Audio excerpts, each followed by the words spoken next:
एसएसटीपी classes में स्वागत है बच्चों। आप सभी कैसे हैं?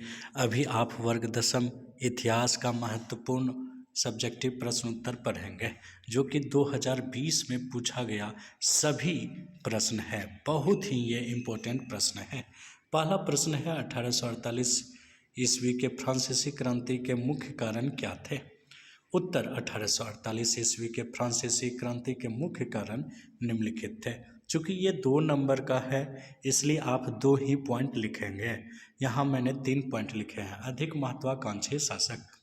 लुई फिलिप एक उदारवादी शासक था परंतु बहुत अधिक महत्वाकांक्षी था। दूसरा पॉइंट है गीजो को प्रधानमंत्री नियुक्त किया जाना। उसने अपने विरोधियों को खुश करने के लिए स्वर्णिम मध्यम वर्गीय नीति का अवलंबन करते हुए सन 1840 ईस्वी को गीजो को प्रधानमंत्री नियुक्त किया, जो घोर प्रतिक्रियावादी था और किसी भी तरह के संवैधानिक, सामाजिक एवं आर्थिक सुधारों के विरुद्ध था। तीसरा पॉइंट है भूखमरी एवं बेरोजगारी। उसके शासनकाल में देश में भूखमरी और बेरोजगारी व्याप्त होने लगी, जिससे सभी जगह गीजो की आलोचना होने लगी। अगला प्रश्न है लेनिन का संक्षिप्त परिचय दें। यह भी बहुत इंपॉर्टेंट प्रश्न है। तो उत्तर व्लादिमीर इलियच उलियानोव, जिन्हें लेनिन के नाम से भी जाना जाता है, का जन्म 22 अप्रैल 1870 ईस्वी को और निधन 21 जनवरी 1924 ईस्वी को हुआ। एक रूसी साम्यवादी क्रांतिकारी राजनीतिक तथा राजनीतिक सिद्धांतकार थे। लेनिन को रूस में बोल्शेविक की लड़ाई के नेता के रूप में प्रसिद्धि मिली। लेनिन के 3 नारे थे, भूमि, शांति और रोटी, जो बहुत ही प्रसिद्ध है। उन्होंने केरेंस्की की सरकार को उलट दिया था। लेनिन ने ही एक शक्तिशाली केंद्र सत्ता की स्थापना 1918 ईस्वी में किया, जो विश्व का पहला समाजवादी शासन स्थापित करने वाला देश रूस का नया संविधान बनाया। लेनिन के नए संविधान के द्वारा 18 वर्ष से अधिक उम्र वाले सभी नागरिकों को मत देने का अधिकार प्रदान हुआ। लेनिन ने रूस में नई आर्थिक नीति, जिसे नेप भी कहा आता है कि नेप क्या है, 1921 ईस्वी में लागू किया।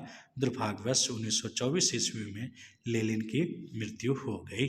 अगला प्रश्न है खूनी रविवार क्या है? बहुत ही इम्पोर्टेंट प्रश्न है। 1904-05 में रूस जापान के युद्ध में रूस बुरी तरह पराजित हुआ।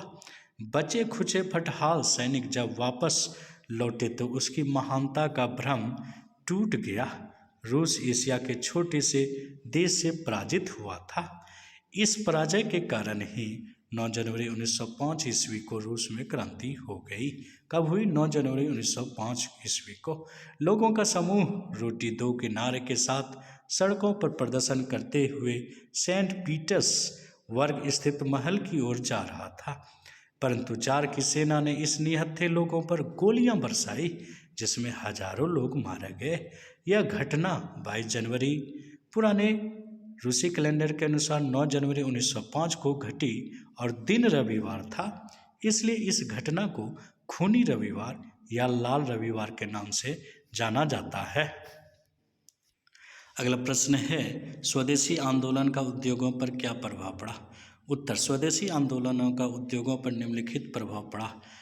2 पॉइंट लिखे हैं, 2 ही लिखिएगा। विदेशी सामानों को नुकसान। स्वदेशी आंदोलन को अपनाने से जहां विदेशी सामानों की बिक्री को नुकसान हुआ, वहीं भारतीय उद्योगों को प्रोत्साहन मिला।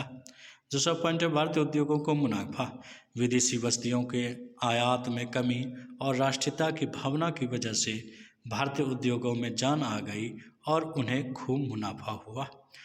5वां प्रश्न है रेशम मार्ग से आप क्या समझते हैं? रेशम मार्ग प्राचीन काल और मध्यकाल में ऐतिहासिक, व्यापारिक, सांस्कृतिक मार्गों का एक समूह था, जिसके माध्यम से एशिया, यूरोप और अफ्रीका से जुड़े हुए थे। इसका सबसे जाना माना हिस्सा उत्तरी रेशम मार्ग है, जो चीन से होकर पश्चिम की ओर पहले मध्य एशिया में और फिर यूरोप में जाता था और जिससे निकलती हुई एक शाखा भारत की ओर जाती थी। इस प्रकार 2020 के बहुत ही महत्वपूर्ण पूछे गए प्रश्न मैंने बता दिया, इसे आप ज़रूर याद करें। बहुत बहुत धन्यवाद।